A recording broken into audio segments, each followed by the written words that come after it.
What is up, my dudes, and that one girl who wants to embrace evil? This is Bikes, Beards, and Brews. Let's kick that intro.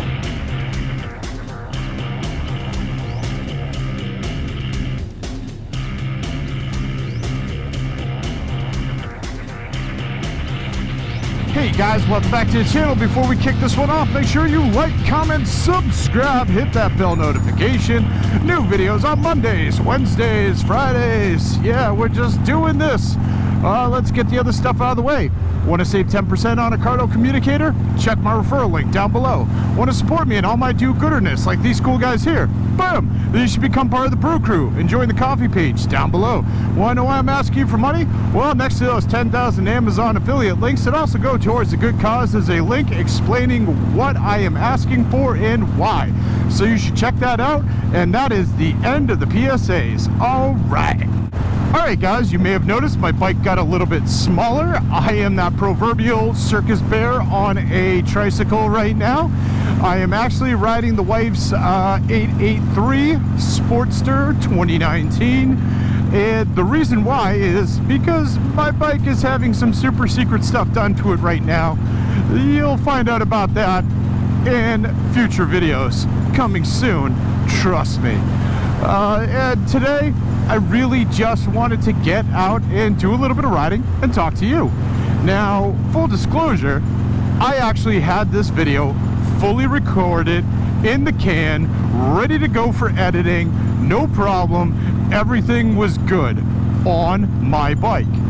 The problem is, by the time I got to my destination, I went ahead and pulled off my helmet and realized I had never plugged in my microphone. So I did a really good bang-up job of talking to myself.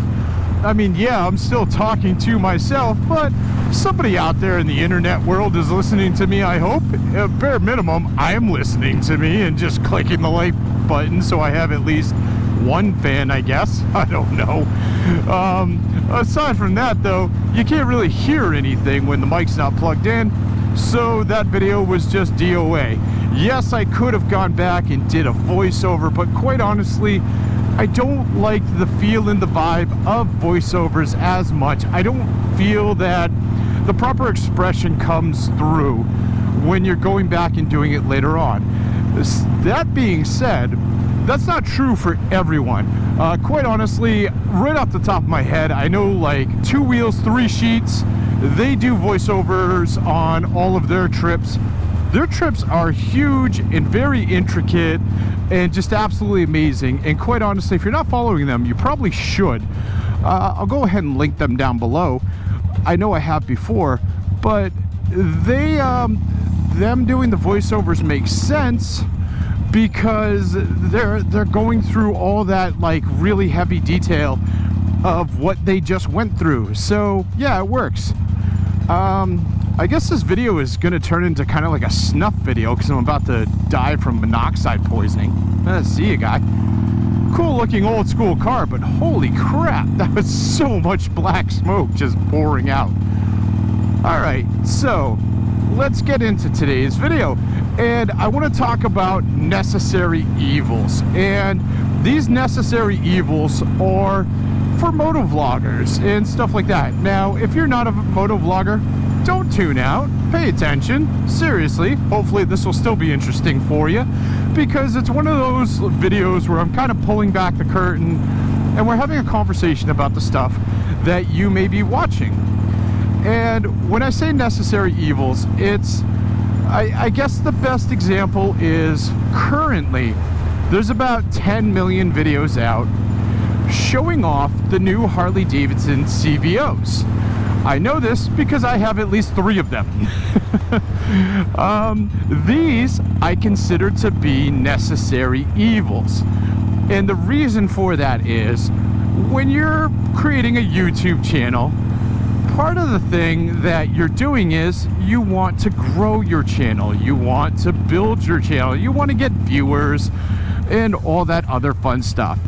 Now, obviously, some people have other motives, like, you know, some people want to live off of their YouTube, money and all that fun stuff, and Some people, you know, just want to watch the world burn, and quite honestly, that's probably about half my videos. But for the most part, you know, you want to grow your channel, you want to get people to view, you want to get them to watch your videos. So to do that, every now and then you have to really tackle topics that people want to see and they want to hear about. I mean, honestly, when I'm doing videos like that, I'm not in my ideal comfort zone when I'm doing those. I do like doing them because I kind of like the whole Sherlock Holmes aspect of it. Like for the CVOs, right now there's really no details being given out for those.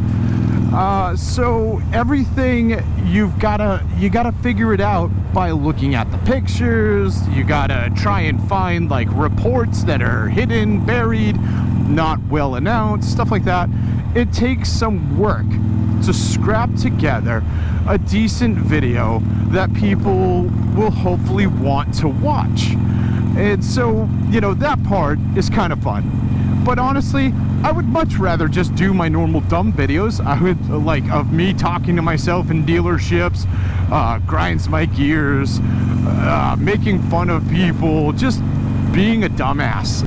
I've said it before, I'll say it again. I accelerate at making mediocre videos, so that's my happy place. However, I do want to grow my channel as well, so every now and then I play the game, and that game is like doing actual like stories about stuff like the CVOs, the jacked up stuff that Yami Noob did not too long ago to Spite, things like that I know are going to bring people in the door. The proverbial door. I look at those videos the same way I look at bands that do cover songs.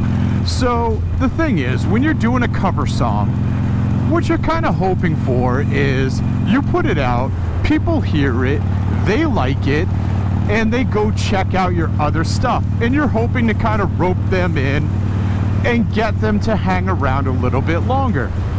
Honestly, that's why I do videos like that. I pop those out, and then I hope you check out some of my other stuff. You maybe get a laugh or a chuckle, and you go, all right, you know, this guy's personality is something I could see me watching. I'm going to check back on him. I'm going to subscribe. I'm going to do, you know, all those other little goofy things. And I appreciate everyone who has done that. And that's really the angle I'm working when I'm doing that. And quite honestly, I think I can speak for most motovloggers or vloggers in general. They're kind of doing the same thing. Now you've got people that they're just strictly doing talking heads, you know, they're behind a desk or whatever, and they're just reporting the news because they know those videos will get a lot of hits and a lot of views, a lot of view time, and whatever. High five to them. That's really not my thing, so I don't really get into it, but if it works for you, it works for you. Good on you guys. But now here's where this necessary evil kind of goes wrong. You've got motovloggers that they're less interested in bringing you some sort of content that makes it worth watching that video. Like going back to the CVO release. Yes, there were like 10 million videos about the CVOs.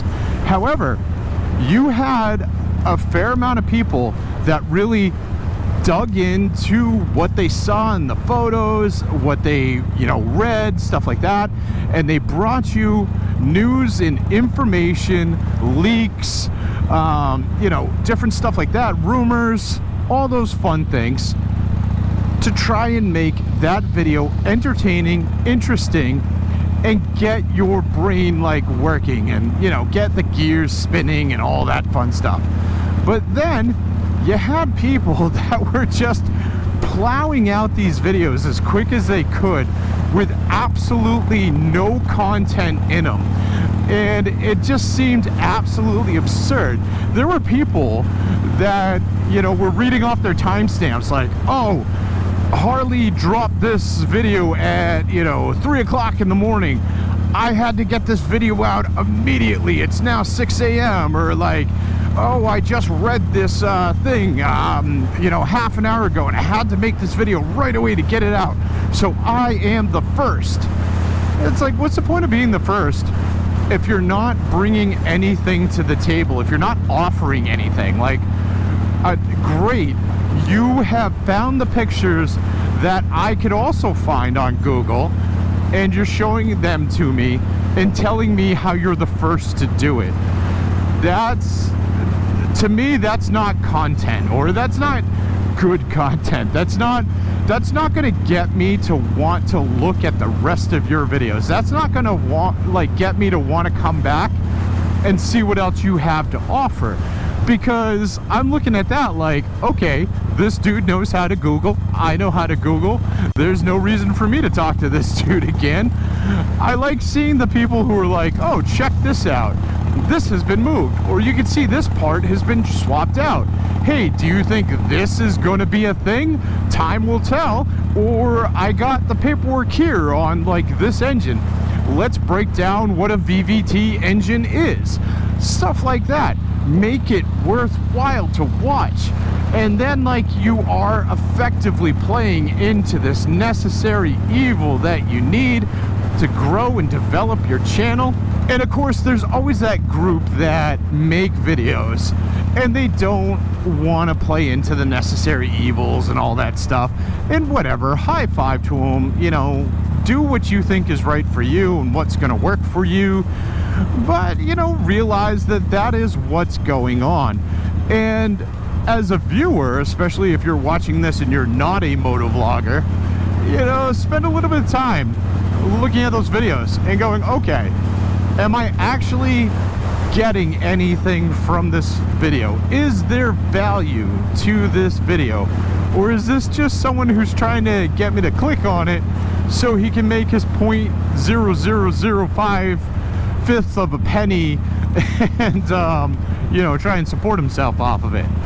That's usually the best question to ask, because there really are people that are just like clickbaiting you, trying to get you to watch a video. There's nothing there and they're hoping you'll come back again.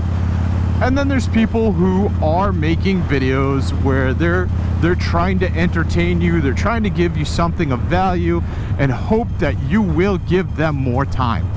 And I say this because I would really like to see people give more time to those who are investing in their videos, they're investing in entertaining you, and they're trying to get you to come back.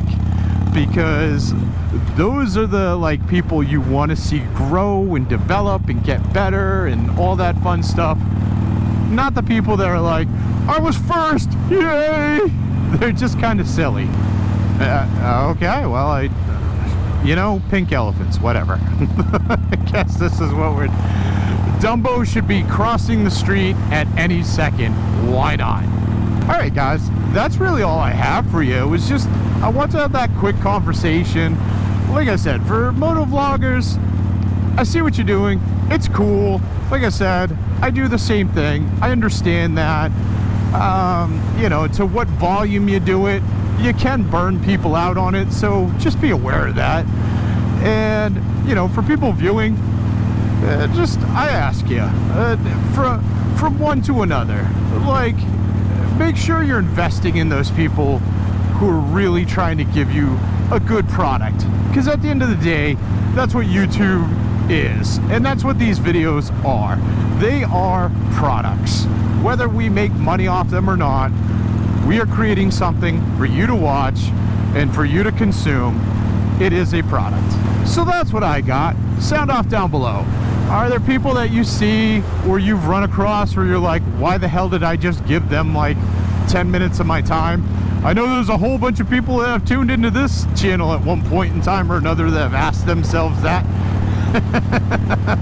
Mediocre legend. But yeah, I'd love to hear it. Sound off in the comments down below.